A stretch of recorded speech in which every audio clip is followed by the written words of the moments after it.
Most people think they're training to failure, but the truth is they stop way too early, and that is why they never grow. And I made the same mistake for years and years and years. After 7 years of calisthenics training, I finally figured out the only way to truly train to failure, the way that actually builds muscle. So in this video, I'm going to be showcasing you exactly how to do it so that you don't waste years like I did. So chapter number 1, I just want to wake you up real quick, because the reality is most people definitely do not train to failure, and they think that they do, but they have a lot in them that they actually could produce in a single set. Now, I'm not saying that you don't train hard. I'm not saying that most people are not training hard or are training like pussies. I do believe that a lot of people know actually how to go to failure in a single set to where they cannot complete a rep no more. But true failure is usually not even that. Most people, when they actually get into a single set, when it comes to chin-ups, pull-ups, dips, whatever, the moment when they realize that a rep is very, very slow, they cut it short. And that is actually a mistake, because a lot of the times we have a lot more left that we can actually give to still complete a single rep. So why are you cutting it short? And that is, in my opinion, the most common mistake that most people make with calisthenics training. And this is with training, of course, in general, but when it comes to the calisthenics exercises, this is usually a little bit more the case. Now, for example, when we look at a pull-up or a chin-up, a lot of the times when we already had a very grindy rep, we call it quits at that exercise. And the reason why we do that more on a pull-up than on a lat pull-down, for instance, is because on a lat pull-down, it's not really that hard to go to a very, very, very grindy rep, because your core is not really that much involved, so that's not hurting, and you can basically just keep pulling as long as that is moving, and you will be able to complete a rep. But with the pull-up, that's way more physically challenging, and you might not believe that, and you might think like, oh no, I do weightlifting and it's really challenging doing that pull-down set to failure. I agree, bro. I'm not saying that it's not challenging, but when you try it with a pull-up, the common thing that I always see is that people cut themselves short when it comes to pull-ups. They go to a very grindy rep, but the moment when they have realistically one more in them, they don't complete that one more in them, while they actually, of course, should. So if you want the full step-by-step blueprint that I have laid out to actually go from skinny to jacked with calisthenics, with every single method that I have ever explained on this channel in detail, and you actually want my help with it, then go to the top link in the description. My Jacked by Calisthenics blueprint is exactly what you need to go from skinny to jacked with the right way of calisthenics training. I actually have full chapters in there about failure training and how you should properly do it so that you can actually build muscle with the training routines I have laid out in there. So let's get into chapter number 2, stopping too early and how to actually prevent it. Now listen, I trained to failure for years, but I barely grew because I thought that I was truly going to failure. I heard like a long while ago, when I just started getting into like the muscle building, style calisthenics, I heard a while ago that going to failure is pretty important, at least close to failure. But what I always notice for myself is when I do a training session where I truly put in 100%, so I went to failure and beyond, I was always gaining more progress in a phase like that than in a phase where I was leaving some reps in reserve and doing way more sets and just kind of bullshitting. The reality is, if you go to failure in a single set, your muscles are going to change faster, and it's very obvious if you think about it. Why are you leaving reps in reserve when you're trying to destroy the muscle fiber to the best of your possibility? Genuine question. Why are you doing that? There's no need for you to right now leave a rep in reserve on, for example, a ring bicep curl or a weighted dip where you're going extremely deep and you're pressing all the way back up and squeezing your chest. There's no need for you to now stop the set early and just leave 2 to 3 reps in reserve and do the exact same thing the next set. Why are you doing that? There's no need for it. What you can also do right now is just treat every single exercise, every single set as the first exercise and the first set, to where you have all of the energy left and can put it in 100%. When you do that with every single set, you're going to catch yourself fighting for every single rep that you do. And the beautiful thing about it is you achieve failure by having that mindset, because the moment when you say to yourself, the goal is to go to failure, the goal is to fail fail, the goal is to fucking fall flat on my face, you're going to fail faster, okay? Now I'm not saying sooner, because sooner doesn't make sense. You're not going to hit failure sooner if you just have that mindset, but you are going to find out that the failure mark is going to be more accessible. You're going to be able to hit failure mentally easier. It's like, yo, I'm actually able to really push myself in a single set. Last week, 2 coaching clients signed up on my program, and with both of them I explained that they need to be going all out for the 2 sets that they're doing per exercise. And the reason why I said that to them is because they were usually doing a little bit more sets and holding back their energy and their effort a little bit more per set. And right now I'm actually advising them to do less work but more intensity per set, and actually saying to themselves, don't try to figure out what type of reps you want to do. Don't have a thought of like, oh, I'm gonna do this amount of reps and hopefully I complete it, and when I complete it I'm gonna let go of the bar and stop. No. And specifically one client, I said to him, who was not really doing that quite yet, I said to him, I don't want you to focus on the reps. I want you to focus on holding yourself accountable, and I'm going to be doing that with him too, that he needs to put in 100% of the effort into every single set that he's doing. And we're going to be writing down how many reps we actually got in that 100% effort set. So that's exactly what you should shift to. Instead of always trying to chase numbers, chase how many reps you want to do, chase how many clean reps and how many sloppy, whatever. Stop focusing on that and start focusing on how much effort are you putting in per set, because that way your muscles are really going to be destroying way more compared to what you're doing right now. So stopping early is truly just holding you back. I don't know why on an arm day or on a chest day, it doesn't matter what day, you're taking sets not to failure. And of course, kudos to you if you're doing it close to failure. I respect it, bro, because listen, not a lot of people have the same goals, but if your goal is just to put on a shit ton of muscle and every single exercise that you are doing is already known to be effective, so you have a good exercise selection, but you're not actually putting in 100% effort, then you're wasting your fucking time. I know that you're wasting your time because you know it. When I say this, you feel that type of feeling of like, you know what, I actually could go harder in a single set. Look at this message right here that my client sent me this morning. He said, yo, I cut down all my sets because you said that in the one-on-one call, and it was way more difficult than before. But he had one concern. He was not sore the next day. Guess what? That is the pro. That is the positive thing that needs to be happening to you.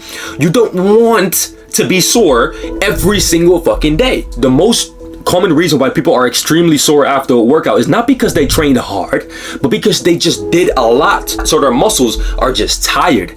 But did they optimize their routine to grow muscle? No. And if you do that, you're going to be noticing that you're not always sore. We're not trying to chase soreness. We're not trying to chase DOMs. We're not trying to chase insane pain levels the next day. You might experience it if you're just a beginner, but after you're becoming a little bit more advanced and you've been doing this for quite some time, you're not going to be feeling sore every fucking day, bro.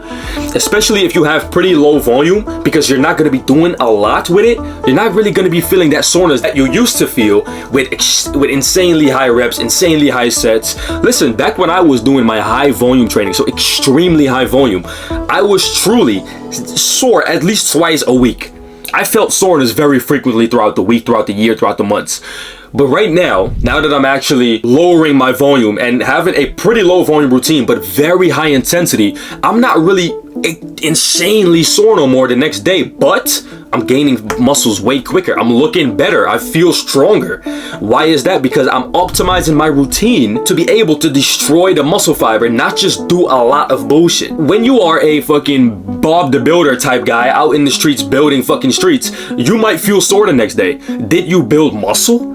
Probably not. It may be a little bit. Maybe you generated some muscle growth out of that. But I'm not saying that you're gonna look insanely jacked by laying some towels on the ground. And listen, man, you could be making up some excuses like, yo, I feel sore after I worked on my garden for an entire day. And I understand why you feel sore. You did a lot of the same motion over and over again, but you didn't bring your muscles to a close range to failure to where you actually gonna be growing. So no soreness doesn't mean that you're not growing or not getting stronger. It actually means that you have optimized your routine quite well, and your intensity is just the main priority, and you're recovering good.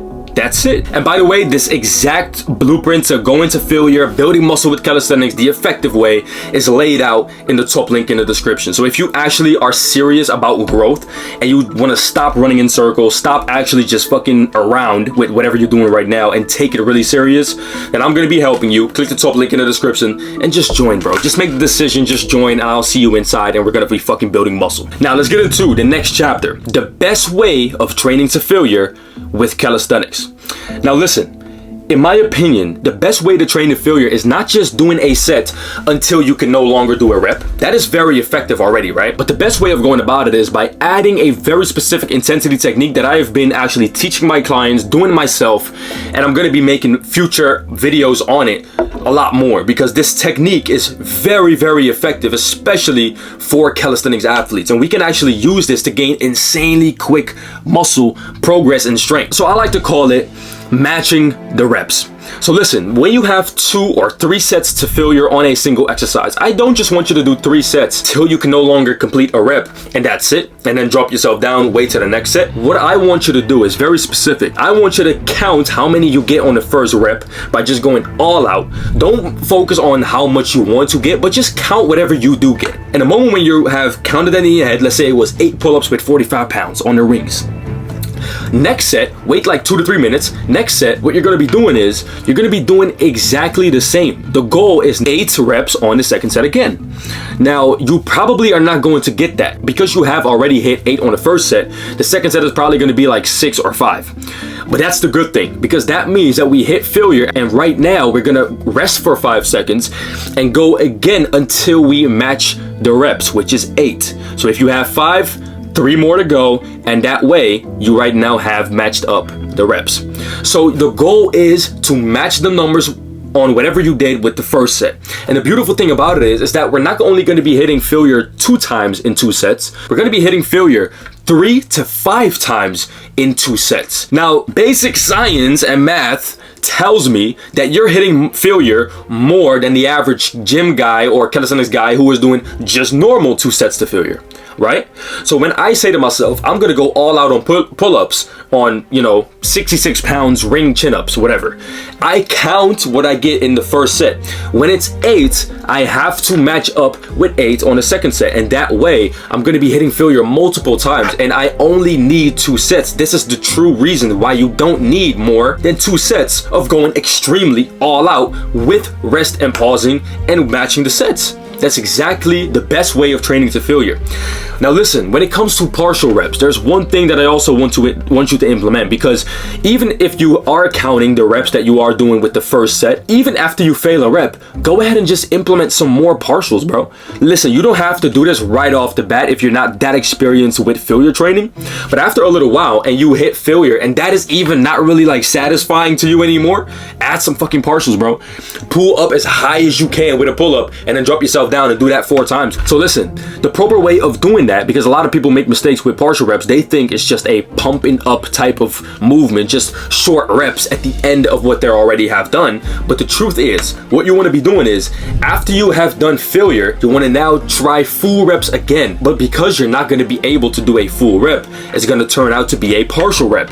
So you want to be trying to pull up or push up or dip how high you can get, the most highest position. So let's say you do a dip and you only get to like right here, and that is the highest that you can get. That is the partial rep completed. So don't just do like some quick shit. That's not partial reps. The partial rep sits in doing it as high as you can, and then the moment when you stop moving, when you cannot go up no more, that is when you're gonna go to the negative again, and then do that again for about 4 to 5 times in a single set. And that's the most effective way to train to failure with training in general. So if you actually want to gain muscle with that, this is the fastest way that you're going to be doing it. Now let's go into the next chapter, how to avoid burning the fuck out while training to failure, because a lot of people focus on failure training, but they do it too much, which is going to end up in them actually injuring themselves or just totally burning out. The secret to this, very simple, and you probably already know it, is lowering your fucking volume. Why are you doing 6 sets to failure? Listen, man, for 1 week of just challenging yourself, go ahead and do it. You're probably gonna experience crazy soreness and won't be able to train the next day. So it's not even effective anyways, but go ahead and do it if you wanna do it 1 time. But the most reliable way of going about it, and by actually being able to progress week upon week. If you want that, then just lower your volume and train to failure within each and every single set that you do. The best way to train, in my opinion, instead of having 20 sets where you're not even like that, where you're just half-assing it, is way worse than having 10 sets where you're fully focused on them. So just go to 10 sets. Pick the 10 set route and just focus as much as you can on the 10 sets. That's the best way to go about it. So stop wasting years like I have done. Stop wasting time and just follow my roadmap. Follow my lead on how I do this and how I make my clients train. So click the top link in the description. Check out Jacked by Calisthenics. All the details are in there. See if it's something for you. See if you want to join. I want you to join. If you actually are serious about muscle growth, then this is perfect for you, because you're going to be able to go from skinny to jacked within 6 months if you actually put in the work. Mindlessly focus on what I say. Do the work as hard as you physically can, as focused as you physically can, and you're going to see the results. So if you want that, the top link is in the description. And as always, right here, I want you to watch this next, because in this video, I'm going to be showing you exactly why training less is actually way more effective than training more.